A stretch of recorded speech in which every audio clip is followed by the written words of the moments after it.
All right, we're back with Grace Eleyae on the journey to an eight-figure e-commerce business podcast. And in the last episode, we literally were talking about how we started from the very beginning. And we talked to getting all the way up to our first year in business where we had done 60K in business. And then we finally cracked the code on marketing by finding influencers to help us sell our products. And we've gotten to 600,000 in revenue.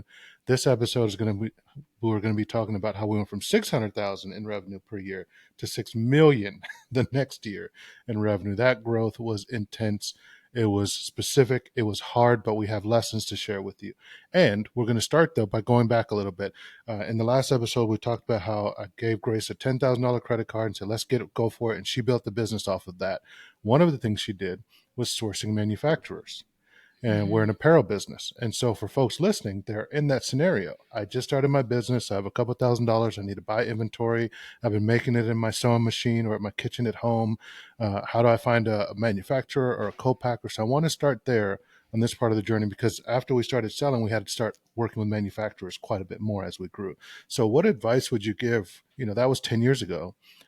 10 years now since then, how would you, if you were starting today to find a manufacturer for your new design, how would you do it?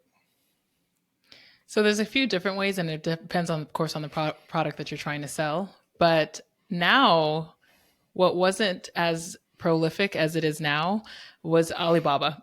So if it's Mm-hmm. something that you can do overseas that they probably have an idea of, that's a very good resource. But I just use Google. So let me just tell you my experience. I actually just use Google. I Googled first, I think, seamstresses. I assumed that was the terminology for someone who I can give a pattern. I had the pattern because I knew how to make a pattern at that point.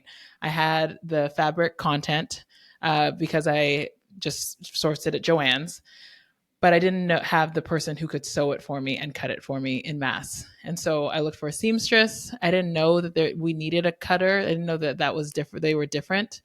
Um, I think during that research for a seamstress, and then I looked for tailor. Those are the two words that I knew when it came to this industry, until I realized that there's something called contract sewer. And so let's say you wanted to start an apparel business.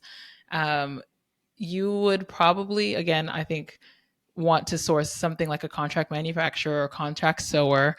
And then usually they would require you to probably source your own fabric or source your own, they call them trims. So anything else that you add to the fabric. So labels were the next thing. How are we going to, there are actual label manufacturers, both domestic and abroad, that can help us literally with the branding labels.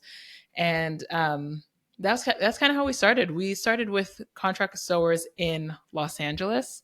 From there, we got a better contract sewer in Los Angeles. So literally that cut the price more than half. And did full service, meaning they weren't full service. Sorry, they just did cutting and sewing as well. And then from there, and I'm not sure how far you want me to go with this. Sourcing became something that we actually needed to go because we had such high quantities. We were able to go abroad and it made sense. So we started to go to sourcing fairs. There's one in China called the Guangzhou. I can't Canton Fair in Canton Mm-hmm. in Canton. Canton Fair. There's a big one there. We went to one in Hong Kong. I forget what that one's called. We went to the ones in Las Vegas. Just know that those are going to be, anyone coming from abroad in U.S. trade shows are the ones that are going to be a little bit more pricey because they have the money to come all the way up to the U.S. So, we just started sourcing. Now there's a lot more opportunities and a lot more websites to source from. Again, if you're doing plastics, you might have to go abroad right away, and understand that there are things that you have your idea in your head. And there were a lot of manufacturers that didn't understand my idea and like, satin, you want me to shouldn't the seam go here? And they have their way of doing things. And I would literally have to say, no, I do mean to put that seam there, and no, I want the opening to be here, because it was such a novel product. So yeah, I feel like there's a lot more opportunities and a lot more places to source here now. But back then it was slim pickings and really expensive. Yeah, and I think there's so many more people doing e-com too that I think it becomes It's a much more level playing field now. Before, the manufacturers had all Mm-hmm. the power, but Yeah. now, especially if you're small, you can negotiate even when you're just getting started. Mm-hmm. A lot of people think that the MOQ is mandatory, minimum order Mm-hmm. quantity. Negotiate that down. Yep. I've got clients now who are like, yeah, I've got 1,000 units I've been trying to sell of this product. Yeah, Mm-hmm. we've changed the product now because that's what you're Mm-hmm. supposed to do when you're just getting started is iterate based on feedback. But they bought Mm-hmm. 1,000 of them, Yep. and they've still got 900 burning a hole in their warehouse, and they need to buy the Mm-hmm. new model. Well, don't get Mm-hmm. stuck in that situation. Buy a Yeah. hundred, and then Mm-hmm. promise them stuff. Look, when we get more sales, then we'll come back to you. You'd be surprised. They usually will come down, even if they don't come down to 100 from 1,000. They Mm-hmm. may cut it in half, maybe cut it into a quarter. Yeah. You know, has And that been one your small thing experience? you, yeah, definitely. Mm-hmm. And one small thing we sometimes do, and definitely you can do as well, is just to get the tiers that they offer. So it's like if you get this amount, if you get from 150 to 300, it's going to be, let's say, $10. But if you go upwards of five, let's say you get all the way up to, then they show you from 500 to 1,000 and 1,000 to 1,500, and all the way upwards 5,000 plus though is going to be only $2 Per per unit. unit. Yeah. So you can actually price somewhere in between the two, but now that you have the cost, knowing that if this does take off, you can drive that price down essentially. Yeah. Sorry, the cost to you down because you have that much room to work with. Yeah, it's very key things. So immediately you're brand new, you've been making that out of your kitchen or your living room, you're sewing it yourself, and you want to get a manufacturer. Make sure to remember you can negotiate them. Everything's Mm-hmm. negotiable. You can Everything's negotiate the negotiable. MOQ, you can negotiate the price, and you can find out from them if they don't want to negotiate right now, what are the price breaks in the Mm-hmm. future. So what if we make 1,000? What if we make 10,000? What Mm-hmm. if we make 100,000? And find out. And then at least what you're doing is what you'll start noticing is the price between 10,000 and 100,000 has gone. The price between 1,000 and 10,000 was like $10 to $5, but in the price Mm-hmm. from 10,000 to 100,000 is like $5 to 450. And you'll start to Mm-hmm. notice where their minimums are, and that's what you're really trying to Exactly. find. And then you're Mm-hmm. trying to just negotiate how much you need to order to get as close to that minimum as you can. So, Yeah, and when you're deciding to go overseas, after let's say you live near a hub or you live near somewhere where you can actually access manufacturers like Chicago, LA, New York, um, the big decision factor also you have to play the fact that quality control is going to be a mm-hmm, major um, something that you're going to have to really monitor more closely with different and then of course the shipping of samples back and forth, making sure that they're actually meeting your requirements. You're gonna have to factor that cost into their nice, low price that seems like it's nothing, but it's like, wait, don't forget, you're going to be sending samples back and forth. You're going to have to make sure that the quality is up to par in a different way that's going to add cost. mm-hmm. And this goes for your 3PL as well.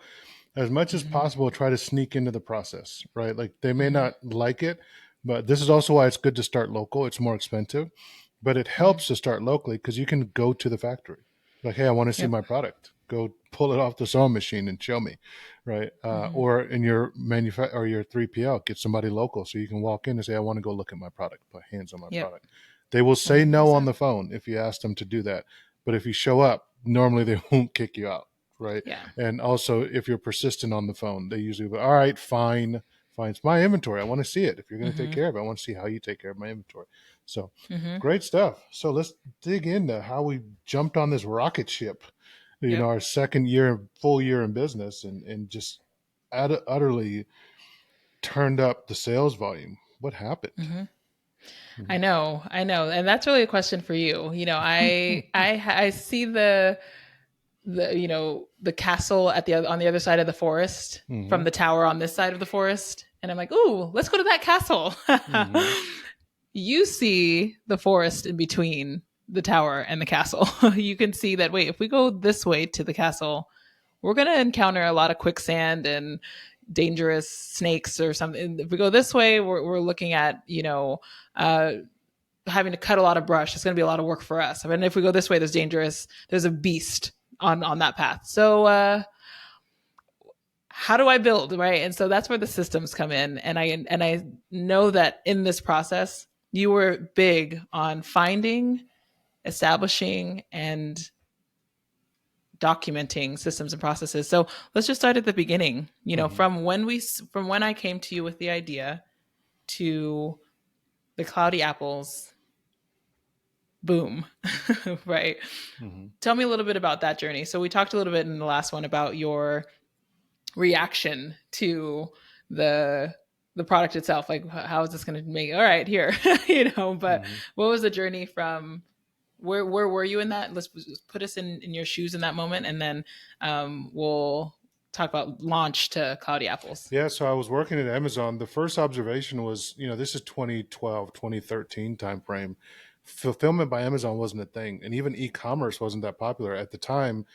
Before that, if you think about it, all we really had for the previous 10 years was at most eBay that had Mm-hmm. started to popularize online purchasing. People didn't just put their credit card in and then wait 3 days or a week or 2 weeks and Mm-hmm. get product in. Like, it was kind of the Wild West online. So working at Amazon, I wasn't even in the retail team. I was in the fulfillment center team. So I was on the shipping side of things. But what I noticed Mm-hmm. was there were brands that would show up. And when I say brands show up, it was their product. And it was the Mm-hmm. weirdest stuff. The ones that were successful were the weirdest stuff. When it really first started, fulfillment by Amazon, people would empty their garage, put labels on everything, and just send it to us. And we'd get all this junk, fishing poles and boats and, canoes and just weird books, tons of books, Mm-hmm. just stuff. They used Amazon as storage. But there Mm-hmm. were some brands that were actually successful that would sell. And the unique thing about them was, it'd be a niche type of thing. It would be like bacon, bacon everything, bacon flavored lipstick, bacon flavored Oh underpants, gosh. bacon robes, bacon nightgowns. It was, Mm-hmm. and we would laugh like that, right? Like, it was a joke. But what I couldn't laugh at was the first month it would be a couple cases. The next month it would be a Mm-hmm. pallet or two. The next month it would be a truckload. Like, wow, Mm-hmm. these people are really scaling. And what are they actually having to do? Amazon is handling the storage, the fulfillment, the Mm-hmm. shipping. They're building them a little mini website and sending them customers. They're just sitting back and collecting a check. That's all they're doing. They find Mm-hmm. the product, send it to us. I was like, I need to do that. And Mm-hmm. there's a system here where in the past, if you wanted to create a product and sell it, you had to build your own manufacturing capability. You had to build your Mm-hmm. own fulfillment and logistics capability. You had to build your own customer service and in infrastructure and marketing machine. All of those things, those factors of production, you had to make yourself. Like, Mm-hmm. light bulb moment, not anymore. You can Yeah. contract all of these. And for us, I mean, I thought that was the plan, right? To me, it was like, let me just find a product and have Amazon sell it. I thought it would be that Mm-hmm. easy. The biggest learning there for marketing at that phase was, well, that only works if people are searching for bacon flavored stuff. Right. Mm-hmm. And so it was Mm-hmm. like, that was why our first year was such a struggle. And we got so fortunate finding influencers because Mm-hmm. it doesn't work. If no one's searching for your product, you can't Yeah. succeed that well on Amazon or on Yeah. Google Shopping for that matter, right? Because those are platforms based on demand existing. You're capturing Mm-hmm. demand that already Mm-hmm. exists, Yep. right? Yep. And we didn't have that. We had created a brand new product that you had literally made and were Mm-hmm. coming up with names for. So that was where we were at in that first year, trying to stumble and bumble around, running Google ads and Amazon ads and just not Mm-hmm. getting anywhere, not realizing that no one was searching for it. Mm-hmm. But that was the Mm-hmm. business model that I thought. And so we did do that business model in the sense that we found a contract manufacturer. We were Mm-hmm. shipping. We even found a 3PL at one point. We were Mm-hmm. using ads to sell. It just Mm-hmm. wasn't quite working. And where did you want me to get to? Did you want me to talk about So influencers? I actually want to go before the ads, Okay. before the influence. We found the influencers. So right now, let's just start at the beginning. We launched in September of that year, and you had to figure out shipping. You had to figure out how to list the inventory and where and how to draw it down. What were you using to do things like print labels, ship orders? What packaging, like in those lower moments where we were rejoicing at one sale a day? Hmm. What was that like? Yeah, I think then we were dealing with different tools. We were still on WooCommerce, which is a nightmare Hmm. scenario. Uh, Explain that. Explain why is that? Why is sure. it such a nightmare? Because you've said it a couple times now. Yeah, so it first of all, it didn't integrate with everything. So like what we actually Mm-hmm. used was things like ShipStation, and then we needed inventory Mm-hmm. management systems like Stitch Labs. I think we used at the time. There was Deer, there Mm-hmm. was Sin7, a couple different things. But WooCommerce itself, it's a free tool, and that's how they get you. Mm-hmm. It's free. It's on Mm-hmm. WordPress, and that's great if you're a developer. Right? Because Mm-hmm. you're supporting all of that yourself. You have to create your own Mm-hmm. server or get your own server, and you Yeah. can use Bluehost and all these things, but you're basically signing up to become a developer in a way, or to be at least a Mm-hmm. webmaster or someone who manages websites. And that's not why we got into business, No. to get good at maintaining a WordPress website. That's the last thing I want to think about. And that's the thing. Don't Yep. get me wrong. I don't think WooCommerce is bad. If you understand Mm-hmm. coding and you enjoy that, then WooCommerce is the thing to choose. Or if you Mm-hmm. have a developer that's going to be with you the whole way, and Mm-hmm. maintain it, then great, use it. But if your goal is to be in business or to create products and serve customers, it's going to get in the way. I'll give you an example. This happened at least once where the whole website shut down. And Mm-hmm. it took me a week to figure out it wasn't that the website shut down. It was like people couldn't pay. And we were getting all these messages, hey, I can't pay, I can't pay. I was like, what the heck? Well, Mm-hmm. there was a plugin that was on the website that was for the tabbed view. So, like if you go to a website product page and you Mm-hmm. look at, there's tabs there, they're like FAQ or sizing guide, and you can click Mm-hmm. through to the different tabs. That needed to be updated. And Mm. it wasn't updated. Well, guess what? That Yep. line of code was above the add to cart button, which Mm-hmm. meant that the add to all that other code, which is the add to cart button, a couple other things, didn't show. Doesn't seem Mm-hmm. like that big a deal, but people couldn't add to cart, meaning they couldn't get to the Exactly. cart, meaning they couldn't get to the checkout, meaning they couldn't buy. It was like, whoa, Yeah. the fact that this even exists or is possible, that my Mm-hmm. entire store payment mechanism, basically the Mm-hmm. cash register, could just Mm-hmm. disappear. This Literally. is foolish. This is just dumb. Yeah. And it took me, and by the way, I'm saying it to you like I solved it quickly. It took me a week and Mm-hmm. every Mm-hmm. person that I knew who knew code to finally find that. Mm-hmm. And at that point, this had happened a couple of different times. I'd gone through these. I spent all my time reading blog posts about Yeah. WooCommerce and how to make it work. Yeah. I was not running my business. And so Yeah. I said, you know what, that's it. I went to Shopify, and 3 days later, we had completely migrated over. And it was just like, Okay. and I've never had to worry about the checkout since then. So Yep. that's why I'm so adamantly against WooCommerce, because I don't want to be a Mm-hmm. developer. I just want my Mm-hmm. cash register to work. Yeah. Right? Yeah. And I don't that's, want the line yeah, to use the same analogy. Like, I don't want the line out the door because literally they can't finish the purchase. Yeah. because they can't I purchase. get They're it. standing there at checkout ready to pay, and they Yep. can't. Yep. And I can't see it because it's not a retail store, so might not Yep. even notice it. People are just abandoning carts, and Yeah. I don't even realize it, all because of Yep. some silly plugin. And that's why people Yeah. give Shopify, things like Shopify, a bad rap, or BigCommerce to the rest. I say use a hosted platform, because even though it Mm-hmm. can't give you all the features that WooCommerce can or WordPress can, your Mm-hmm. cash register will always work. I like that they Yeah. locked that off. Yeah. We've not had an issue, maybe Mm-hmm. once or twice where it was down for a little while, but then they fix it. So Yeah. Or I mean, we did have one person make a mistake, I think, in the last year, and right, like it was deleted our all the, issue. it was Yeah, our error. And it was like, yeah. wait, why can't customers put anything in their cart? It's like, oh, we're only Mhm. selling to Canadian customers. Yeah, That day. Anyways, human error. that's beside the point. Human error, exactly. And so that was in the beginning when we got to the influencer, and it blew up. What then did you start realize? Because we always liken our journey to driving a race car in a race with trying to change the tires at the same time. Like it was so much happening at once. Like we feel, if we're on a boat and there's holes coming in, like we're literally plugging holes as we're trying to row.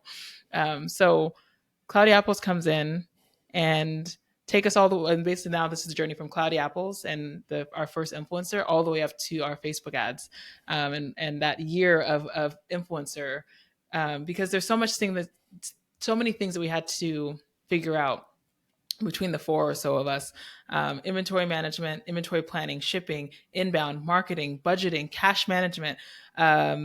We Especially with the inventory planning, we started to have pre-sales, and you discovered that, and all of these are part of the journey through the forest, right? We tried this way, and it's like, wait, no, we run out of inventory if we have too much marketing. Okay, then when we have too much inventory, we don't have the money for marketing. And so Hmm. you had to create systems and use different tactics to make sure that we still could grow. And again, we went from just 600,000 to 6 to 5 ish million dollars in just a year, and what did that look like? Yeah. So obviously I won't be able to get into all of it, but Yeah. I definitely did talk, season one, that Yes. season one of this podcast, especially episodes 4, 5, and 6. I go in depth with all of it, but Yeah. broad strokes, short answer is simply um, nailing down what worked. So influencer Mm-hmm. work, building a system around that. I talked with Mm-hmm. my mentor who had said, just focus on what works. You're doing all these things. Influencer worked. You had to pop, make that work. So we Mm-hmm. found, I think we ended up working with like over 100 influencers over the next year. We built a Mm-hmm. machine. We hired VAs to literally help us do outreach. Then we hired VAs to help us with managing the conversation back and forth. I built a spreadsheet Mm-hmm. around basically a sales pipeline. I didn't know that that's what something like that was called at the time. But we built a Mm-hmm. pipeline to work all these influencers through the different stages of working with us, from Mm-hmm. outreach to yes agreement to sending product to scripting the videos. If we scripted videos, some wouldn't let us do that, most wouldn't, and most we didn't want to. We just let them do it, and then getting the video Mm-hmm. back and then distributing it, right, and getting And the you even had it sales. down to a science. You knew Hmm. by like Yeah. follower count, average views, type Hmm. of video, almost exactly the range, Yeah. a small, you got it down to a small little range of what we knew we could make based on the Yeah. video that they were going to We make. figured out very quickly that the way to make influencer work was, first of all, get a video, not an image. Getting Mm-hmm. Instagram influencers to post an image does not work. I don't care what anyone says. You will not get a return on Mm-hmm. that because it's just not as much information. Mm-hmm. Getting a 2-minute video, and then the video itself cannot be an unboxing. It cannot be a get ready with me. It needs to be Mm-hmm. a tutorial or some kind of a skit, something funny, where you're basically taking people on a journey of transformation. Where I Mm-hmm. had this problem, this solved it. Let me show you how.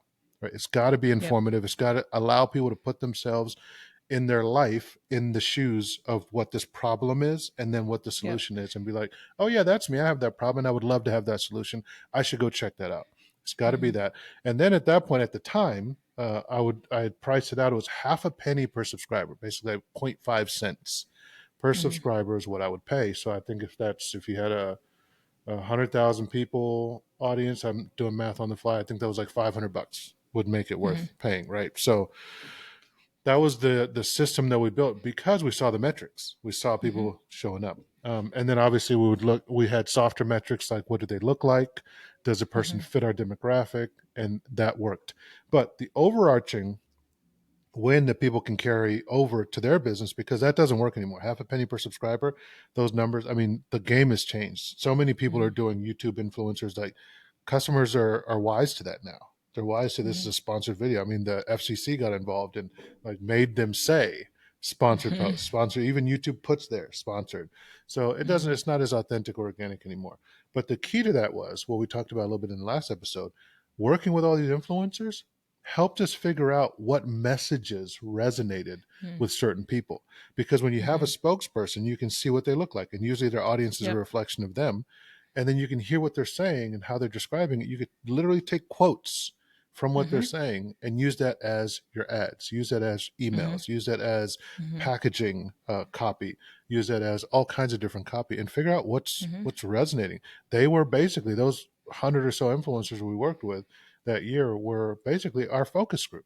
And that Yeah. was what was really powerful. That was what to me I learned the most about marketing from, was people Mm-hmm. whose job it is to be interesting and to influence are the best people to ask how to promote your product or to talk Mm-hmm. about it. Yeah. Because it becomes a compass, basically, like in Hmm. that journey. Like it literally is like, oh wait, we're going in the right direction and our messaging is correct. We're targeting the right audience, etc. Is that kind Yeah, of? if in the forest analogy, if there's like different paths, right? We're charting a path Mm-hmm. to that castle. We can't see where the castle is, but there's different pockets over here. There's a little bit of an Yep. island over here. There's oasis. There's different routes we can take. Well, if you hire guides from each of the Mm-hmm. different paths and say, hey, talk about my product, And you can Hmm. see how those guides talk about it. You're like, oh, that's the path I want to take. Yeah, this person's closer to the castle Yep. than these others. Okay, let me follow this guide and move Hmm. that way, and because they're going to lead me to the direction I want to go, right, to the Yeah. customers that I'm looking for. What did you find didn't work?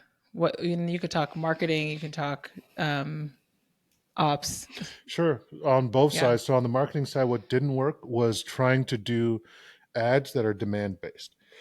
Okay. So Google ads, Amazon ads, Etsy Hmm. ads, things where people are searching and looking for something specific, because nobody was Hmm. searching for our stuff. They didn't know about our Hmm. stuff.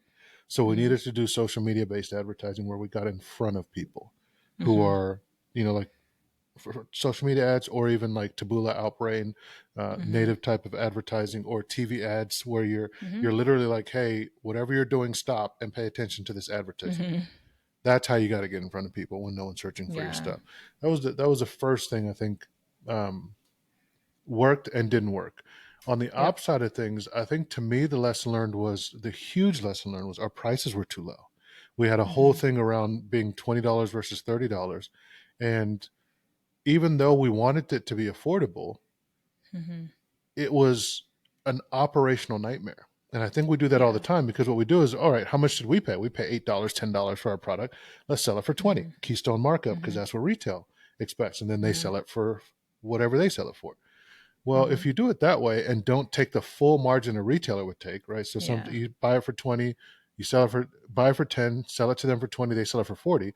You need to Hmm. sell it for 40, right? Yeah. Because the lesson I learned was we're selling it for 20 and we're just selling like crazy. And I spent Yeah. all my time running back to the manufacturer to get more product and shipping Hmm. nonstop. Like we were literally, and we weren't shipping effectively then. So we would get an order in, it would come into the computer, we'd find it, Hmm. we'd go to the printer, print out a piece of paper, drive to Hmm. the post office, stand in line, grab an envelope as we went Hmm. through the line with our product, get to the Hmm. counter, stuff the envelope, pay for Hmm. postage, tape it onto the package, give it to the person, drive back home, ding, another Hmm. order came in. Right? So Yeah. it's very inefficient how we were Yeah. shipping at first. And so having to do that constantly was like, wait, why don't we just raise the price? Because here's what raising the Hmm. price did: we got less orders coming in. Yeah. But surprisingly, even though we raised the price by 50%, our volume of orders only dropped by 30%. So we actually Hmm. made more money and did less work. Hmm. So that was a huge like lesson learned, on the marketing side that affected the ops side as Hmm. well. Huge lesson. Yeah. So what didn't work was having prices too low. Got to have high prices. Hmm. Hmm. Yeah. And one of the big things I feel like that we had to figure out too, and one of the systems was even just how to keep sourcing as we grew.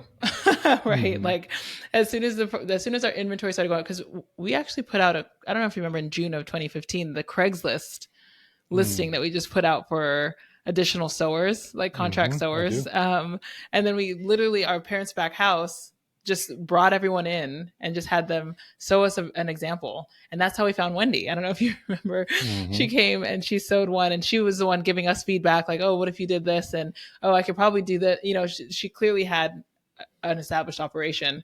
And it was what kind of led us, into the next thing, which to me would be the um, figuring out how to maintain inventory levels. I feel like that was one of the biggest challenges was scarcity of resources. So if we think of inventory as a resource and cash as a resource, right? Those are two big resources that would go up and down because we were so bootstrapped, right? How did we kind of navigate that from your side, especially as we were in that 2016 growth Yeah. trajectory? So the way to think about inventory, the way to solve for inventory is to think about inventory as cash, right? And Mm-hmm. that was the hard lesson learned was basically every single piece of product that you have on the shelf is money that's tied up in inventory. And so where we would get stuck all the time was maybe we Mm-hmm. ordered too much or we ordered the wrong mix. back to the idea of minimum order quantities and negotiating with your manufacturers is Mm-hmm. if you have a 100 unit MOQ for all your products and you're like, all right, we have 10 colorways or 10 colors that we need to make. Well, ordering peanut butter spread 100 of each is going to be problematic. For Mm-hmm. us, most of our sales came from black and gray. Mm-hmm. So we would order 100 of each. We have Mm-hmm. 1,000. Now there's 1,000 sitting on the shelf. Well, guess what happens as soon as we go back in stock? A week later, all the black and gray is gone, and Mm-hmm. we have all the other colors that weren't selling. And Mm-hmm. we don't have 80% of our cash because it's sitting on the shelf. Yep. And so now we can only buy a fraction, 20% more, basically just replace the Mm-hmm. black and gray.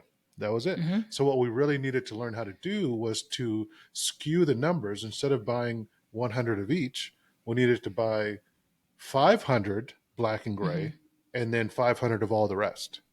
And Mm-hmm. that alone allowed us now to sell what actually was selling and not be overstocked on what's underselling. And the other Mm-hmm. thing too with that is that 80% that was sitting there that we didn't sell when we were buying 100 of each, and the Mm-hmm. other eight that weren't selling, we were too proud to lower the prices on those and discount it because like we don't want to sell it cheaper, liquidate it. If I had looking back now, and I always Yeah. recommend this to clients, even if you sell it at 50% off, which is a huge Mm-hmm. sale, if you look at it as cash, that's 50% off the retail price. That is Mm-hmm. not 50% off the price you pay your Mm-hmm. manufacturer. So you can convert that inventory that was just sitting on the shelf into Mm-hmm. cash in your bank account so that you can buy the product that actually will move at cost Mm-hmm. and sell Mm-hmm. it at retail price. And Mm-hmm. that's the biggest win, the biggest game, and the biggest learning to me about Mm-hmm. inventory when it comes to, Mm-hmm. inventory based businesses like e-commerce businesses. Yeah. Yep. Treat your And one of inventory the like big things, cash. Mm-hmm. yeah, yeah. And one of the things that just to add to that, I know that we did in abundance, especially in the beginning, was pre-sale because then Yeah. we got the cash before, and of course it creates huge headaches in terms of sometimes customer service. Even if you, no matter how much you prepare a customer for the fact that they won't be getting their order for 3 or 4 weeks, um, they're still going to reach out, a week later, like, where's my order? Mm-hmm. And then of course, just on the inventory side in general, I remember the nights going down to our manufacturer and she's up with her kids, needing to Mm-hmm. just like running around her because she had a few young kids, and we were all there trying to pack while she finished out an order, late Mm-hmm. late night, this 10 p.m., Yeah. 11 p.m. And We got to ship. I remember the and same thing with our manufacturer. yep. Sorry, go ahead. Mm-hmm.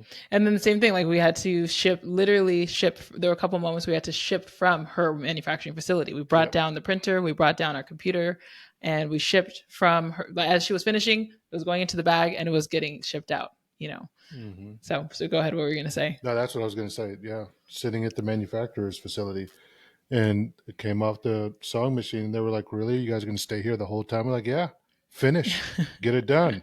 Because I remember there was one time, it was right before Black Friday, Cyber Monday, and we were like, we need this before Black Friday, Cyber Monday. They were like, yeah, we think we can get it done. They told us that at the beginning of November. Mm-hmm. And then it kept getting closer, kept getting closer. Yep. And they were like, yeah, we're going to be late. We're like, no, you're not. You're not going to Yeah. give it to us December 1st. That's Yeah. dumb. If you Mm-hmm. can get it to us December 1st, you can get it to us November 25th. It's the Yeah. weekend before the weekend. Yeah. Really what you're saying is you want to wait till next. We can't. So I was like, Yep. look, we'll be down there. Even if we can Yep. just get the oldest orders shipped out first. We go down Mm-hmm. there, set up our shipping station in their offices. And yeah, they moved Mm-hmm. faster. They moved a lot faster. Yeah. Now To there's get of us out course of there. like, yeah, right, just to get us out. The downfall of that was like some of the customer service issues that we had with like holes in the seams and the things that they're rushing ended up taking. Like there's the little things also, I would say, uh, the bumps along the road that are kind of like, oh my gosh, is this going to even work out? Things like the dark linings that caused major issues with bleeding. Yeah. Things like the quality control, the little holes in the seams. You're like, that's not Mm. a problem. I know. And we I'm argued like, about that. Like, this is no big yeah, deal.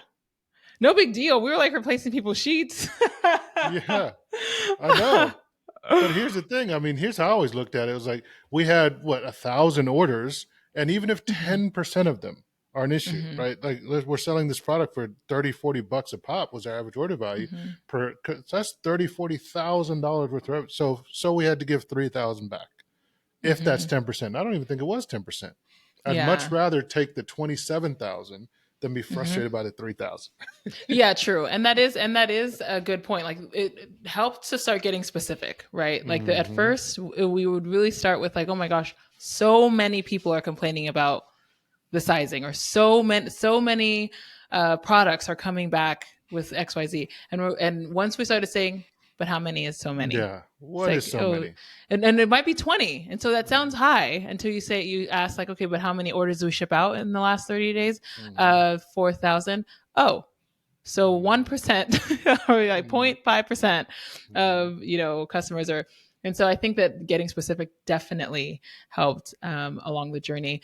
But let's talk a little bit about just growth in general. You talk a lot about how growth is a choice, but our growing was definitely a choice, especially in that 2016 year. But it didn't.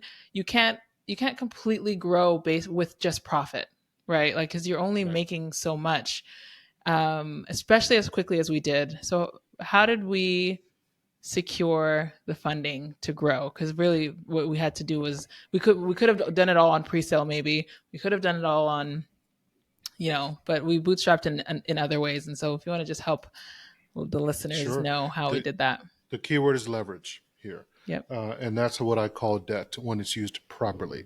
When it's used improperly, it is bondage, is what debt Mm-hmm. is. So, the problem with inventory based businesses is which are e-commerce brands, you have to have the product before you sell it, which means you have to Mm-hmm. pay for the manufacturing completely and then have it stored somewhere, which you're paying for, before you can sell it and then get the cash from the customer. That's a huge cash flow hit because you're putting cash out in advance. Well, that's going to come from somewhere, either your savings or debt or an equity partner. That is the Mm-hmm. problem. Okay. And worse, when you sell the product, let's say we have a product for $10. We take $10, we go buy it, and we sell it for $30. Yay, we made a profit. But we're like, you know what? I want to triple. I want to buy three this time because I want to make $90 or $90 when I sell this next time. I want to buy three of them. Well, guess what? I only made $30 on the sale Mm-hmm. of that first one.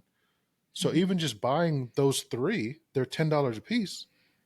I just took all of my revenue that I Mm-hmm. made from the sale of that one to put into this product. You can Mm-hmm. magnify that into 30,000, 30 million, and you can see now growth, fueling growth or funding growth is extremely Mm-hmm. expensive because all the money you made from your organic sales, your business sales, has to go back in just to the inventory a lot of times. And then obviously you need to hire Mm-hmm. more staff, you need to do more shipping, but Yep. funding the business is expensive. So the more you grow, the more you have to bring outside cash into the business. That's the Mm-hmm. problem with it. And Yep. so what we had to do is when we decided, all right, let's go for 6 mil, let's do it.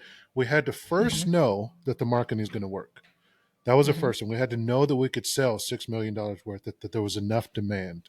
And I'll get back to Mm-hmm. how we marketed in a second, because that's getting into the ad side of things. But we had to first know that and be confident. Then we had to go get the product. And Yeah. that's where it was like, if we're going to sell $6 million worth of revenue, wow, we're going to need like $1-2 million worth of cash to pay Mm-hmm. for the inventory. So we need to go get debt. Well, when we confirm that, yeah, we can market this much, well, it's just a matter of finding people to give us that much money. And now we're dealing Mm-hmm. with, do we have the personal credit? Do we have the guarantees? Mm-hmm. All those kinds of things. So we went to every bank we could find: Opus Bank, Chase Bank, Wells Mm-hmm. Fargo, Chino Commerce Bank. And we just started asking for money, right? And And they all said people no. don't, and a lot said no, a lot, but there were enough to where we could at Yeah. least get the down payments for $1 million Yes. Yeah. worth of True. inventory. That was all we Yeah. needed, right? Because if you think about it, Mm-hmm. look what we did. This is very hacky. I don't recommend it to everyone. We were Stress. extremely aggressive, and it's very Mm-hmm. stressful and very risky Mm-hmm. for several reasons. One, banks don't like you having multiple loans out from lots of different people. Because what we did was we just filled out the applications before they could find out from each other. that we were applying. So we had like 12 different applications out there to the Hmm. banks, and it would be like, do you have another loan from anyone else? We're like, no, we don't. We don't currently. Not You didn't ask if technically. we applied to another one. You asked if we had Yeah. a loan, and we Yeah. don't. And so we got a Hmm. bunch of loans from people for the same amount because they Well, were like, the what was because that? They were like, they what? were like, we won't give you 100,000, but we'll give you Hmm. 10,000. So we did that for Yeah. 10 people, and that's how we got 100,000. Yeah. Or we would do the high interest ones that you don't want Yeah, to, the ugly stuff. the ugly stuff that is just daylight robbery. Yeah. Um, but But not yeah, so the advisable. marketing side, how did I know that we could market enough to get it? The Hmm. way I knew was we had done the hard work of figuring out from our spokespeople, our influencers, what do people want to buy? What Hmm. resonates with them? What's working? And we had all this content with all these people who looked like our perfect customer Hmm. in that we could use and had tested and seen, oh, this influencer's video did better than that influencer's video. Hmm. This copy that she talked about did better than that copy she talked about. So Hmm. we took all that and we just needed to get it in front of thousands and millions of people. Well, what's the best way Yeah. to do that? Digital ads. And all of a Hmm. sudden the ads, I mean, even we used agencies, like everything we used worked. Every agency we used, they were all like, wow, your stuff just works so well. Hmm. That's what clued me into. Ads are easy when the content and creative is done well. Ads are Hmm. difficult when the content and creative is not done well. Hmm. And therein Yeah. lies the secret to success when it comes to advertising and even Hmm. marketing to some extent. We had a high value problem that we solved. We had Hmm. vetted our solution with lots of focus groups and customers in the form of influencers and people purchasing our product. And then Hmm. we just needed to get that message out to people. That's why I like to use the analogy of a megaphone, right? A Hmm. megaphone, what marketing is a megaphone, and the message Hmm. is your message. That's what you're pushing through the Yep. megaphone for marketing. And so every ad that we had was performing at 6, 10 return on ad spend. They were just Hmm. crushing. So all we had to do was put Hmm. in an extra dollar. So I knew if I put in $100,000 into Hmm. ads, I would get $500,000-600,000 out. So it was like, Hmm. let me just go get $100,000.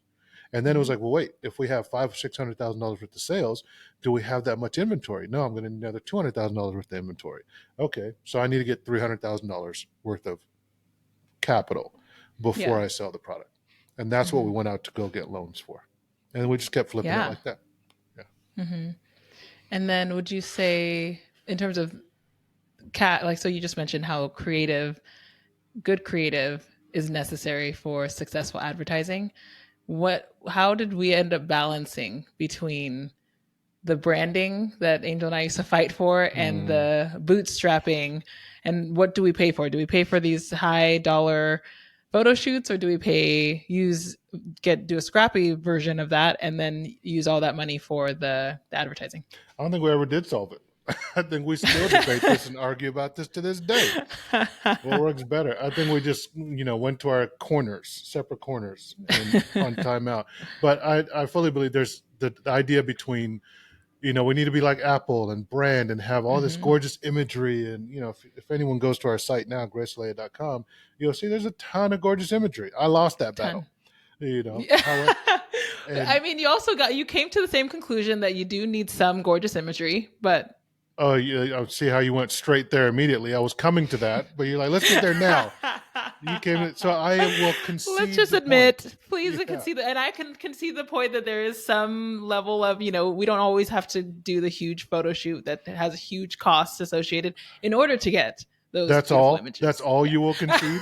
That's as much as you'll. But no, you needed a direct response, hardcore, buy now focus for at least a year or two. That's what we were doing. Yeah.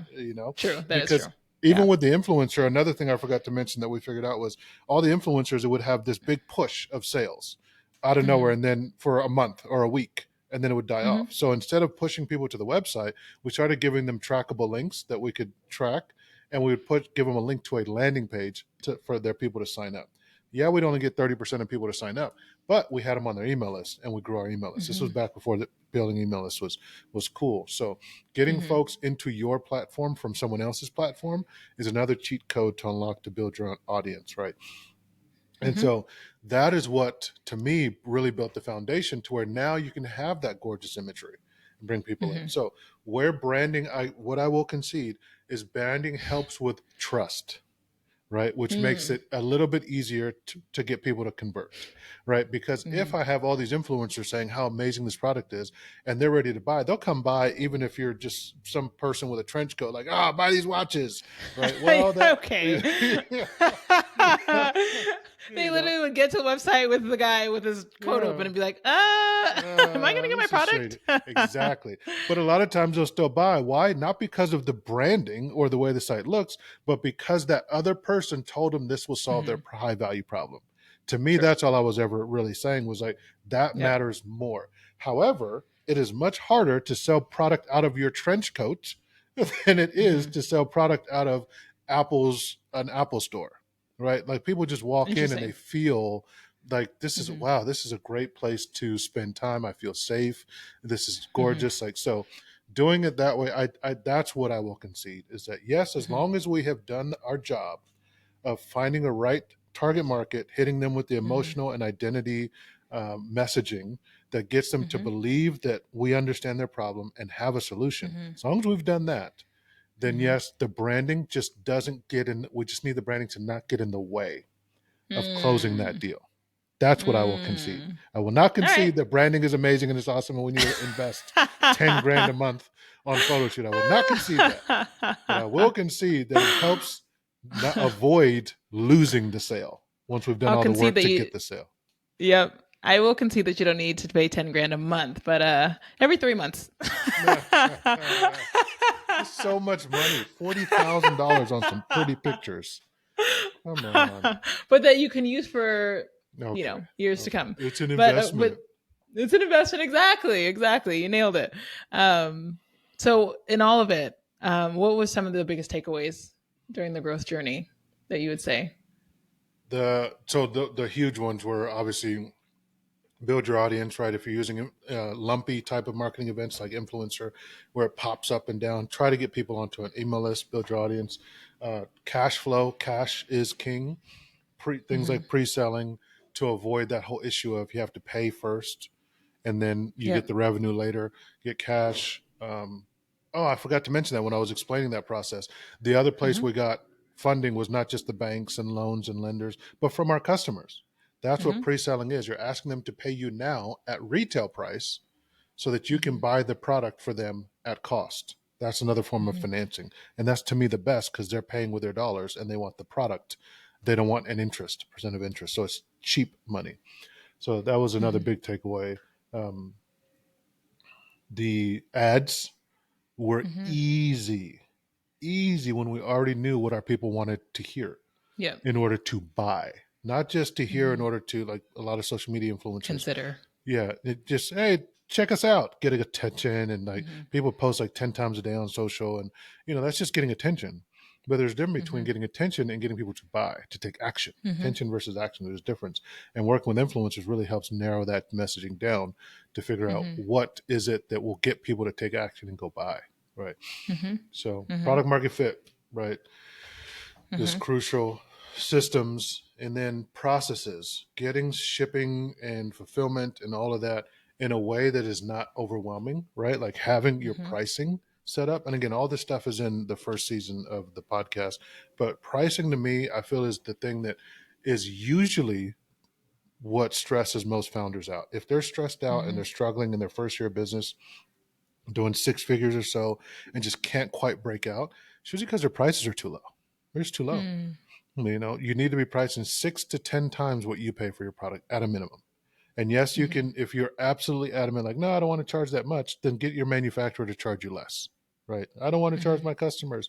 Well, you'd be surprised. Most customers are paying you instead of your competitors because they like you. So they're willing to pay more Mm-hmm. specifically for you. So get that margin because otherwise you won't be able to test, run Mm-hmm. ads, hire people. You need that margin Mm-hmm. in order to build the business at the beginning and to make mistakes Yeah. and try things. So it's a lot of takeaways, but hopefully it's what you're looking for. Yeah. No, that's good. I don't know how much time we have left.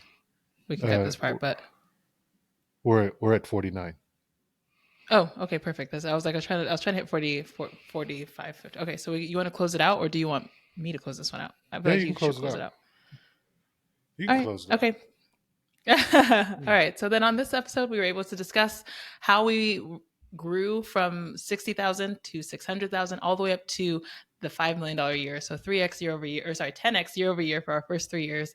And on the next one, we'll talk about our how we plateaued at that $5 million mark and the conflicts that we had to kind of iron out just being a family business and everything, and kind of where we ended up, our resolution over the last 10 years. So stay tuned for that one. Great. Thank you.